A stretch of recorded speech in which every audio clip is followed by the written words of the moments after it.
नमस्कार।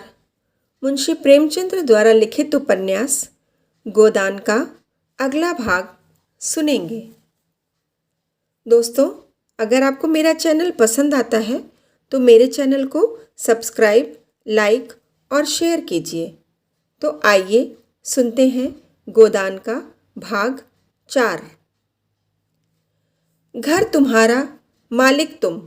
मैं भला कौन होती हूँ तुम्हें घर से निकालने वाली? होरी आज धनिया से किसी तरह पेश नहीं पा सकता। उसकी अक्ल जैसे कुंद हो गई है। इन व्यंग बाणों को रोकने के लिए उसके पास कोई ढाल नहीं है। धीरे से कुदाल रख दी और गमछा लेकर नहाने चला गया। लौटा कोई आधे घंटे में, मगर गोबर अभी तक न आया था। अकेले कैसे भोजन करे? लौंडा वहां जाकर सो रहा।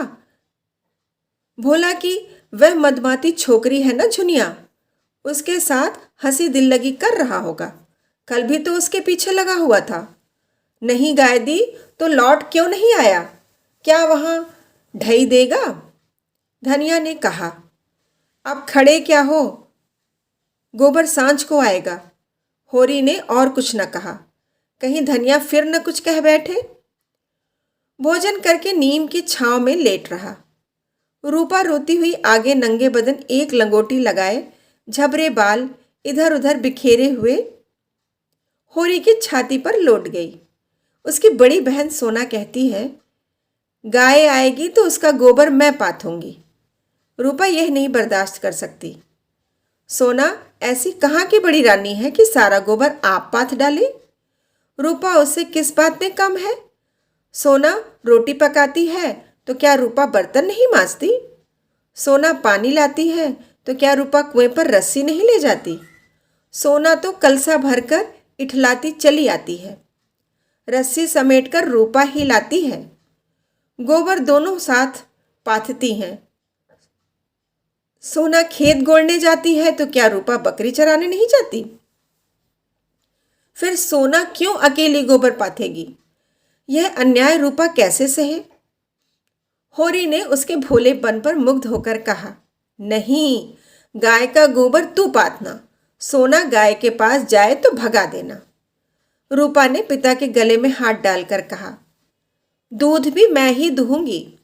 हाँ हाँ, तू न दुहेगी तो और कौन दुहेगा? वह मेरी गाय होगी। हाँ, 16 आने तेरी। रूपा प्रसन्न होकर अपनी विजय का शुभ समाचार पराजिता सोना को सुनाने चली गई। गाय मेरी होगी, उसका दूध मैं दुहूंगी, उसका गोबर मैं पाथूंगी, तुझे कुछ ना मिलेगा। सोना उम्र से किशोरी, देह के गठन में युवती और बुद्धि से बालिका थी। जैसे उसका यौवन उसे आगे खींचता था, बालपन पीछे। कुछ बातों में इतनी चतुर कि ग्रेजुएट युवतियों को पढ़ाए, कुछ बातों में इतनी अल्हड़ कि शिशुओं से भी पीछे। लंबा, रूखा किंतु प्रसन्न मुख, ठोड़ी नीचे को खिंची हुई, आंखों में एक प्रकार की तृप्ति। न केशों में तेल, न आंखों में काजल, न देह पर कोई आभूषण। जैसे गृहस्थी के भार ने यौवन को दबाकर बौना कर दिया हो। सिर को एक झटका देकर बोली, जा तू गोबर पाथ। जब तू दूध दुहकर रखेगी तो मैं पी जाऊंगी। मैं दूध की हांडी ताले में बंद करके रखूंगी। मैं ताला तोड़कर दूध निकाल लाऊंगी। यह कहती हुई वह बाग की तरफ चल दी। आम गदरा गए थे। हवा के झोंकों से एकाध जमीन पर गिर पड़ते थे। लूह के मारे चुचके पीले लेकिन बाल वृंद उन्हें टपके समझकर बाग को घेरे रहते थे। रूपा भी बहन के पीछे हो ली। जो काम सोना करे वह रूपा जरूर करेगी। सोना के विवाह की बातचीत हो रही थी। रूपा के विवाह को कोई चर्चा नहीं करता, इसलिए वह स्वयं अपने विवाह के लिए आग्रह करती है। उसका दूल्हा कैसा होगा, क्या क्या लाएगा, उसे कैसे रखेगा, उसे क्या खिलाएगा, क्या पहनाएगा, इसका वह बड़ा विशद वर्णन करती, जिसे सुनकर कदाचित कोई बालक उससे विवाह करने पर राजी न होता। सांझ हो रही थी। होरी ऐसा अलसाया कि ऊख गोड़ने न जा सका। बैलों को नांद में लगाया, सानी खली दी, और एक चिलम भरकर पीने लगा।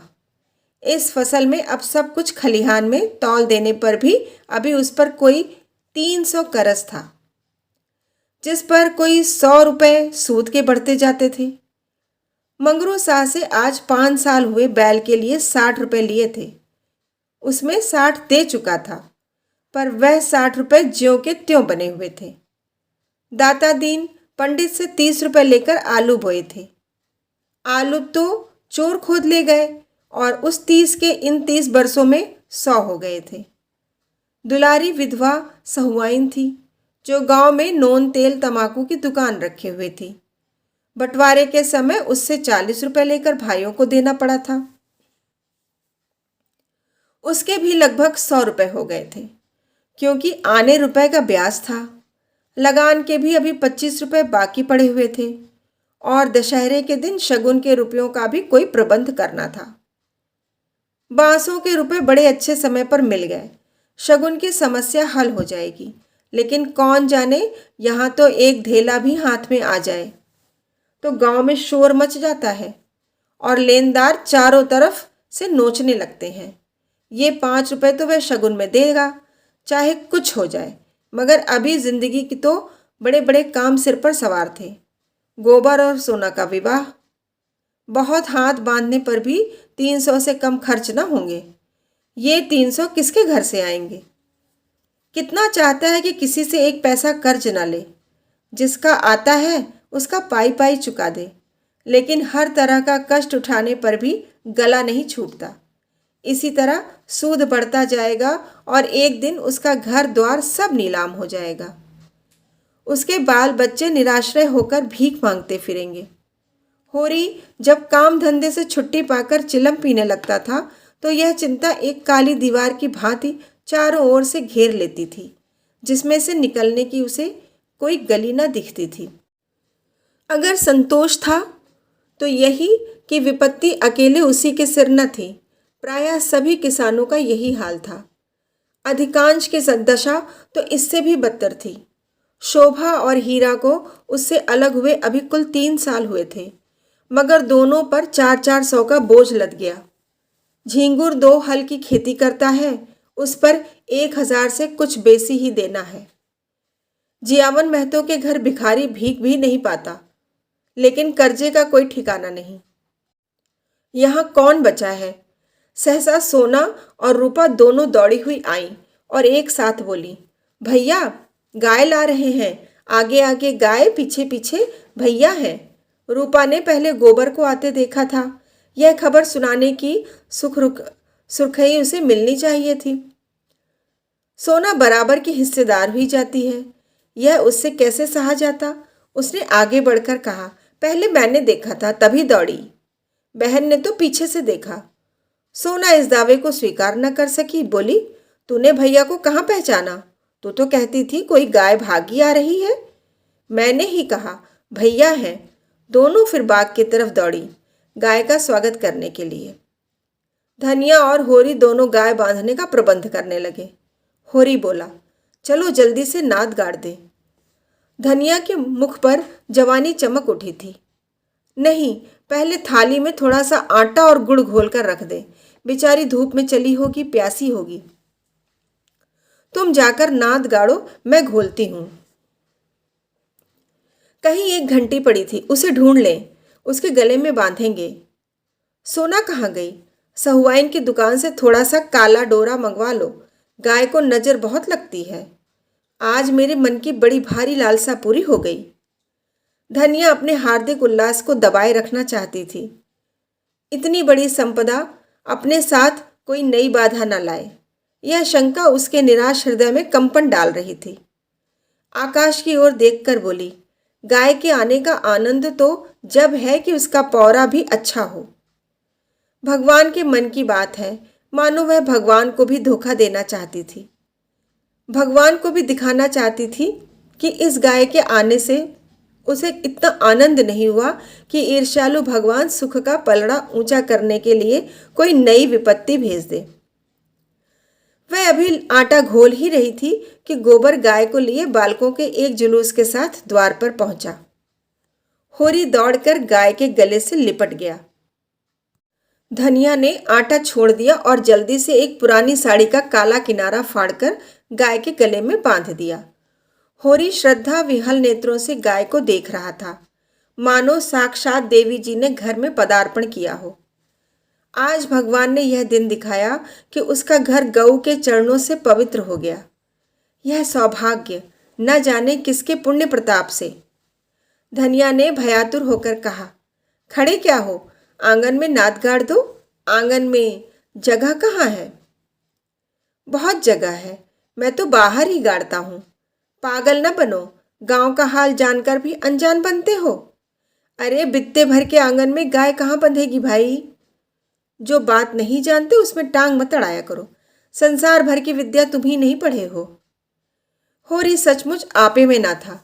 गऊ उसके लिए केवल भक्ति और श्रद्धा की वस्तु नहीं, सजीव संपत्ति भी थी। वह उससे अपने द्वार की शोभा और अपने घर का गौरव बढ़ाना चाहता था।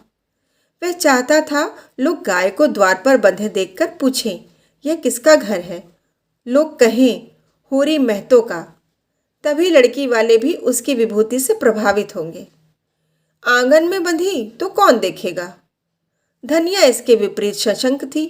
वह गाय को 7 पर्दों के अंदर छिपाकर रखना चाहती थी। अगर गाय 8 पहर कोठरी में रह सकती तो शायद वह उसे बाहर न निकलने देती।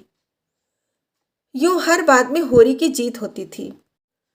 वह अपने पक्ष पर अड़ जाता था और धनिया को दबना पड़ता था, लेकिन आज धनिया के सामने होरी की एक न चली। धनिया लड़ने पर तैयार हो गई। गोबर, सोना और रूपा, सारा घर होरी के पक्ष में था, पर धनिया ने अकेले सबको परास्त कर दिया। आज उसमें एक विचित्र आत्मविश्वास और होरी में एक विचित्र विनय का उदय हो गया था। मगर तमाशा कैसे रुक सकता था? गाय डोली में बैठकर तो आई न थी। कैसे संभव था कि गांव में इतनी बड़ी बात हो जाए और तमाशा न लगे? जिसने सुना सब काम छोड़कर देखने दौड़े। यह मामूली देसी गऊ नहीं है। भोला के घर से 80 रुपये में आई है। होरी 80 रुपये क्या देंगे? 50-60 रुपये में लाए होंगे। गांव के इतिहास में 50-60 रुपये की गाय का आना भी अभूतपूर्व बात थी। बैल तो 50 रुपये की भी आए, 100 के भी आए, लेकिन गाय के लिए इतनी बड़ी रकम किसान क्या खा के खर्च करेगा? यह तो ग्वालों का ही कलेजा है कि अंजुलियों रुपए गिन आते हैं। गाय क्या है, साक्षात देवी का रूप है। दर्शकों, आलोचकों का तांता लगा हुआ था और होरी दौड़ दौड़कर सबका सत्कार कर रहा था। इतना विनम्र, इतना प्रसन्नचित्त वह कभी न था।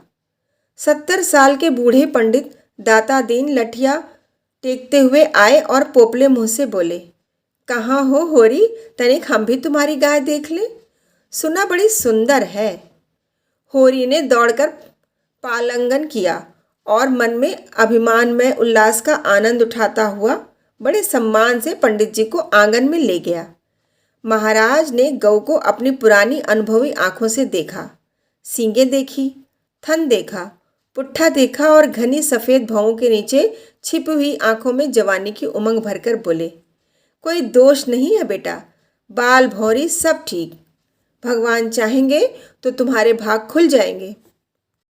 ऐसे अच्छे लक्षण हैं कि वाह, बस रातिब न कम होने पाए।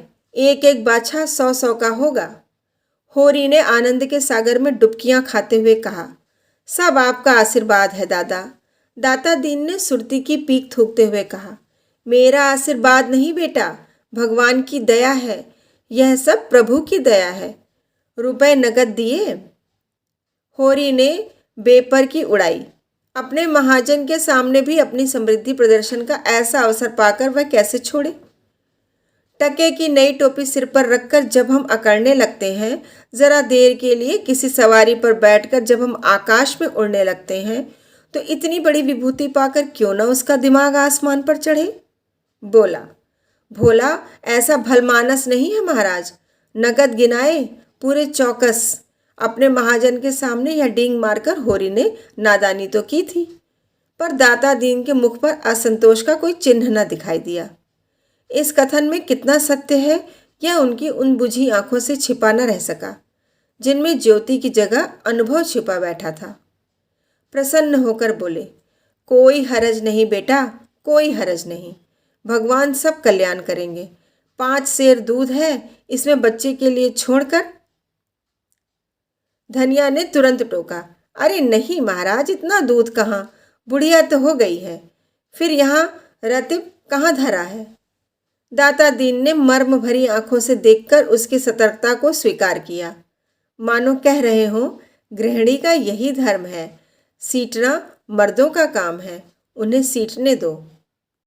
फिर रहस्य भरे स्वर में बोले, बाहर न बांधना, इतना कह देते हैं। धनिया ने पति की ओर विजयी आंखों से देखा, मानो कह रही हो, लो अब तो मानोगे। दाता दीन से बोली, नहीं महाराज, बाहर क्या बांधेंगे, भगवान दे तो इसी आंगन में 3 गाय और बन सकती हैं। सारा गांव देखने आया, नहीं आए तो शोभा और हीरा जो अपने सगे भाई थे। होरी ने हृदय में भाइयों के लिए अब भी कोमल स्थान था। वह दोनों आकर देख लेते और प्रसन्न हो जाते तो उसकी मनोकामना पूरी हो जाती। सांझ हो गई, दोनों पुर लेकर लौट आए। इसी द्वार से निकले पर पूछा कुछ नहीं। होरी ने डरते डरते धनिया से कहा, न शोभा आया न हीरा, सुना न होगा। धनिया बोली, तो यहाँ कौन उन्हें बुलाने जाता है। तू बात तो समझती नहीं, लड़ने के लिए तैयार रहती है। भगवान ने जब यह दिन दिखाया है तो हमें सिर झुकाकर चलना चाहिए। आदमी को अपने संगों के मुख से अपनी भलाई बुराई सुनने की जितनी लालसा होती है, बाहर वालों के मुंह से नहीं। फिर अपने भाई लाख बुरे हों, हैं तो अपने भाई ही। अपने हिस्से बखरे के लिए सभी लड़ते हैं, पर इससे खून थोड़े ही बढ़ जाता है। दोनों को बुलाकर दिखा देना चाहिए, नहीं कहेंगे गाय लाए, हमसे कहा तक नहीं। धनिया ने नाक सिकोड़कर कहा, मैंने तुमसे 100 बार 1000 बार कह दिया, मेरे मुंह पर भाइयों का बखान न किया करो। उनका नाम सुनकर मेरी देह में आग लग जाती है। सारे गांव ने सुना, क्या उन्होंने न सुना होगा। कुछ इतनी बुरी, कुछ इतनी दूर भी तो नहीं रहते। सारा गांव देखने आया, उन्हीं के पांवों में मेहंदी लगी हुई थी। मगर आए कैसे। जलन हो रही होगी कि इसके घर गाय आ गई, छाती फटी जाती होगी। दिया बत्ती का समय आ गया था। धनिया ने जाकर देखा तो बोतल में मिट्टी का तेल न था। बोतल उठाकर तेल लेने चली गई। पैसे होते तो रूपा को भेजती, उधार लाना था। कुछ मुंह देखी कहेगी, कुछ लल्लो चप्पो करेगी, तभी तो तेल उधार मिलेगा। होरी ने रूपा को बुलाकर प्यार से गोद में बैठाया और कहा, जरा जाकर देख हीरा काका आ गए कि नहीं। शोभा काका को भी देखती आना, कहना दादा ने तुम्हें बुलाया है, ना आए हाथ पकड़कर खींच लाना। रूपा ठुनक कर बोली, छोटी काकी मुझे डांटती है। काके के पास क्या करने जाएगी। फिर शोभा बहू तो तुझे प्यार करती है। शोभा काका मुझे चिढ़ाते हैं, कहते हैं मैं ना कहूँगी। क्या कहते हैं बता। चिढ़ाते हैं। क्या कहकर चिढ़ाते हैं। कहते हैं तेरे लिए मूस पकड़ रखा है, ले जा भून कर खा ले। होरी के अंत स्थल में गुदगुदी हुई, तू कहती नहीं पहले तुम खा लो तो मैं खाऊंगी। अम्मा मने करती है, कहती है उन लोगों के घर न जाया करो। तू अम्मा की बेटी है या दादा की। रूपा ने उसके गले में हाथ डालकर कहा, अम्मा की, और हंसने लगी। तो फिर मेरी गोद से उतर जा, जा मैं तुझे अपनी थाली में न खिलाऊंगा। घर में एक ही फूल की थाली थी। होरी उसी थाली में खाता था। थाली में खाने का गौरव पाने के लिए रूपा होरी के साथ खाती थी। इस गौरव का परित्याग कैसे करे। हुमक कर बोली, अच्छा तुम्हारी। तो फिर मेरा कहना मानेगी कि अम्मा का। तुम्हारा। तो जाकर हीरा और शोभा को खींच ला। और जो अम्मा बिगड़े, अम्मा से कहने कौन जाएगा। रूपा कूदती हुई हीरा के घर चली। द्वेष का मायाजाल बड़ी बड़ी मछलियों को ही फंसाता है। छोटी मछलियां या तो उसमें फंसती ही नहीं या तुरंत निकल जाती हैं। उनके लिए वह घातक जाल क्रीड़ा की वस्तु है, भय की नहीं। भाइयों से होरी की बोलचाल बंद थी, पर रूपा दोनों घरों में आती जाती थी। बच्चों से क्या बैर। लेकिन रूपा घर से निकली ही थी कि धनिया तेल लिए मिल गई। उसने पूछा, सांझ की बेला कहाँ जाती है, चल घर। रूपा माँ को प्रसन्न करने के प्रलोभन को न रोक सकी। धनिया ने डांटा, चल घर, किसी को बुलाने नहीं जाना है। रूपा का हाथ पकड़े हुए वह घर आई और होरी से बोली, मैंने तुमसे 1000 बार कह दिया, मेरे लड़कों को किसी के घर ना भेजा करो। किसी ने कुछ कर करा दिया तो मैं तुम्हें लेकर चाटूंगी। ऐसे ही बड़ा प्रेम है तो आप क्यों नहीं चाहते? अभी पेट नहीं भरा जान पड़ता है। होरी नांद जमा रहा था। हाथों में मिट्टी लपेटे हुए अज्ञान का अभिनय करके बोला, किस बात पर बिगड़ती है भाई? यह तो अच्छा नहीं लगता कि अंधे कुकर की तरह हवा को भूखा करे। धनिया को कुप्पी में तेल डालना था। इस समय झगड़ा न बढ़ाना चाहती थी। रूपा भी लड़कों में जा मिली। पहर रात से ज्यादा जा चुकी थी। नांद गड़ चुकी थी। सानी और खली डाल दी गई थी। गाय मन मारे उदास बैठी थी, जैसे कोई वधू ससुराल आई हो। नांद में मुंह तक न डालती थी। होरी और गोबर खाकर आधी आधी रोटियां उसके लिए लाए, पर उसने सूंघा तक नहीं। मगर यह कोई नई बात न थी। जानवरों को भी बहुधा घर छूट जाने का दुख होता है। होरी बाहर खाट पर बैठकर चिलम पीने लगा तो फिर भाइयों की याद आई। नहीं, आज इस शुभ अवसर पर वह भाइयों की उपेक्षा नहीं कर सकता। उसका हृदय वह विभूति पाकर विशाल हो गया था। भाइयों से अलग हो गया है तो क्या हुआ, उनका दुश्मन तो नहीं है। यही गाय 3 साल पहले आई होती तो सभी का उस पर बराबर अधिकार होता, और कल को यही गाय दूध देने लगेगी तो क्या वह भाइयों के घर दूध न भेजेगा या दही न भेजेगा? ऐसा तो उसका धर्म नहीं है। भाई उसका बुरा चेतें, वह क्यों उसका बुरा चेते? अपनी अपनी करनी तो अपने अपने साथ है। उसने नारियल खाट के पाए से लगाकर रख दिया और हीरा के घर की ओर चला। शोभा का घर भी उधर ही था। दोनों अपने अपने द्वार पर लेटे हुए थे। काफ़ी अंधेरा था। होरी पर उनमें से किसी की निगाह नहीं पड़ी। दोनों में कुछ बातें होती रही थी। होरी ठिठक गया और उनकी बातें सुनने लगा। ऐसा आदमी कहाँ है जो अपनी चर्चा सुनकर टाल जाए? होरी ने कहा। हीरा ने कहा, जब तक एक में थे एक बकरी भी नहीं ली, अब पछाई गाय ली जाती है। भाई का हक मारकर किसी को फलते फूलते नहीं देखा। शोभा बोला, यह तुम अन्याय कर रहे हो हीरा। भैया ने एक एक पैसे का हिसाब दे दिया था। यह मैं भी न मानूंगा कि उन्होंने पहले की कमाई छिपा रखी थी। तुम मानो चाहे न मानो, ये है पहले की कमाई। किसी पर झूठा इल्ज़ाम न लगाना चाहिए। अच्छा, तो यह रुपए कहाँ से आ गए? कहाँ से हुन बरस पड़ा? उतने ही खेत तो हमारे पास भी हैं, उतनी ही उपज हमारी भी है। फिर क्यों हमारे पास कफन को कौड़ी नहीं और उनके घर नई गाय आती है? उधार लाए होंगे। भोला उधार देने वाला आदमी नहीं है। कुछ भी हो, गाय है बड़ी सुंदर। गोबर लिए जाता था तो मैंने रास्ते में देखा। बेईमानी का धन जैसे आता है वैसे ही जाता है। भगवान चाहेंगे तो बहुत दिन गाय घर में न रहेगी। होरी से और न सुना गया। वह बीती बातों को बिसराकर अपने हृदय में स्नेह और सौहार्द भरे भाइयों के पास आया था। इस आघात ने जैसे उसके हृदय में छेद कर दिया और वह रस भाव उसमें किसी तरह नहीं टिक रहा था।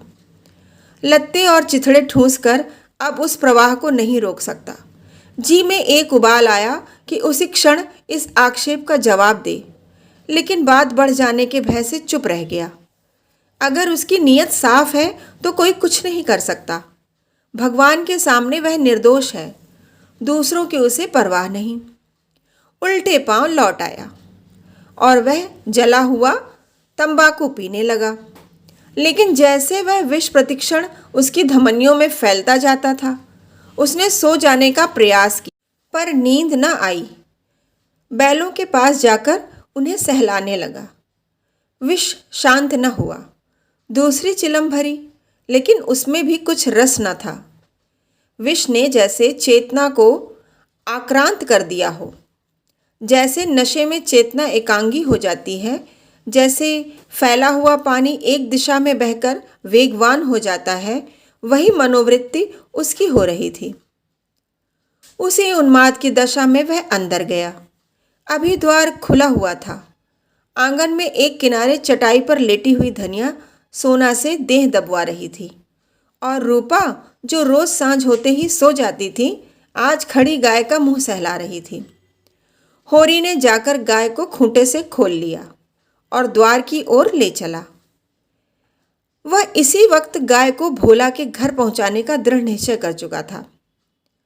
इतना बड़ा कलंक सिर पर लेकर वह अब गाय को घर में नहीं रख सकता। किसी तरह नहीं।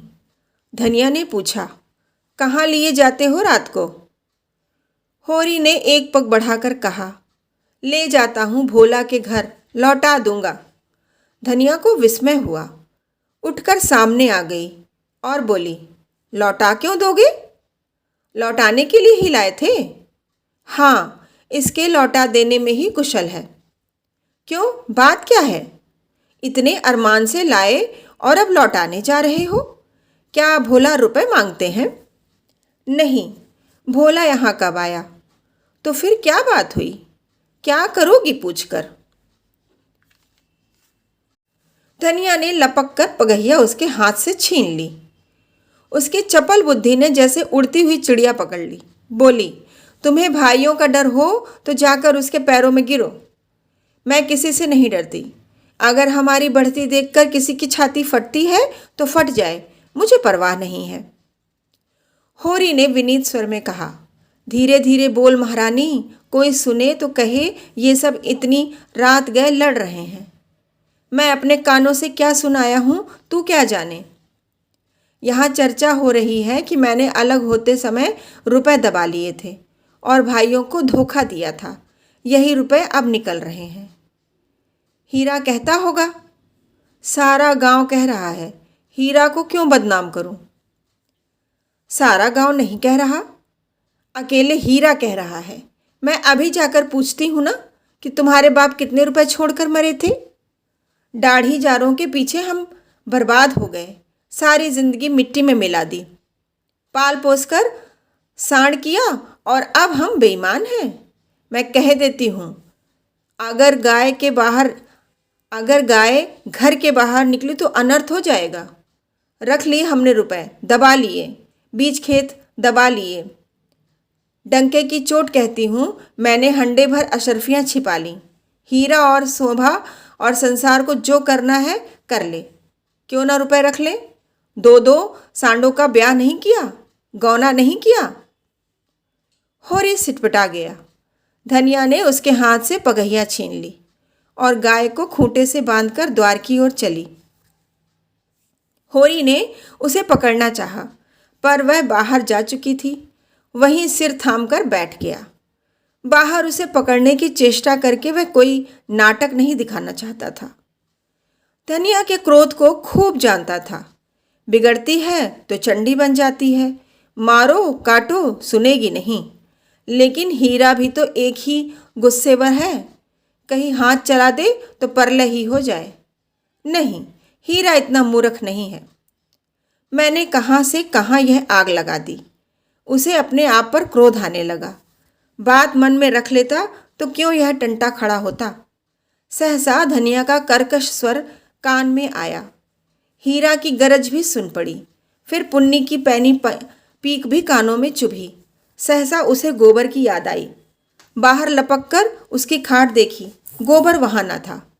गजब हो गया, गोबर भी वहाँ पहुँच गया। अब कुशल नहीं, उसका नया खून है, न जाने क्या कर बैठे। लेकिन होरी वहाँ कैसे जाए? हीरा कहेगा आप बोलते नहीं, जाकर इस डायन को लड़ने के लिए भेज दिया। कोलाहल प्रतिक्षण प्रचंड होता जाता था। सारे गांव में जाग पड़ गई। मालूम होता था कहीं आग लग गई है और लोग खाट से उठ उठ बुझाने दौड़ रहे हैं। जब तक कोई मुंह पर बात ना कहे, यही समझना चाहिए कि उसने कुछ नहीं कहा। होरी की कृषक प्रकृति झगड़े से भागती थी। चार बातें सुनकर गम खा जाना इससे कहीं अच्छा है कि आपस में तनाजा हो। कहीं मारपीट हो जाए तो थाना पुलिस हो। बंधे बंधे फिरो, सबकी चिरौरी करो, अदालत की धूल फांको, खेती बारी जहन्नुम में मिल जाए। उसका हीरा पर तो कोई बस ना था, मगर धनिया को तो वह जबरदस्ती खींच ला सकता है। बहुत होगा गालियां दे लेगी, एक दो दिन रूठी रहेगी, थाना पुलिस की नौबत तो ना आएगी। जाकर हीरा के द्वार पर सबसे दूर दीवार की आड़ में खड़ा हो गया। एक सेनापति की भांति मैदान में आने के पहले परिस्थिति को अच्छी तरह समझ लेना चाहता था। अगर अपनी जीत हो रही है तो बोलने की कोई ज़रूरत नहीं, हार हो रही है तो तुरंत कूद पड़ेगा। देखा तो वहाँ 50 आदमी जमा हो गए हैं। पंडित दाता दीन, लाला पटेश्वरी, दोनों ठाकुर जो गांव के कर्ता धर्ता थे, सभी पहुँचे हुए हैं। धनिया का पल्ला हल्का हो रहा था। उसकी उग्रता जनमत को उसके विरुद्ध किए देती थी। वह रणनीति में कुशल न थी। क्रोध में ऐसी जलीकटी सुना रही थी कि लोगों को सहानुभूति उससे दूर होती जाती थी। वह गरज रही थी, तू हमें देखकर क्यों जलता है? हमें देखकर क्यों तेरी छाती फटती है? पाल पोस कर जवान कर दिया, यह उसका इनाम है। हमने न पाला होता तो आज कहीं भीख मांगते होते, रुख की छाह भी न मिलती। होरी के ये शब्द ज़रूरत से ज़्यादा कठोर जान पड़े। भाइयों का पालना पोसना तो उसका धर्म था। उनके हिस्से की जायदाद तो उसके हाथ में थी।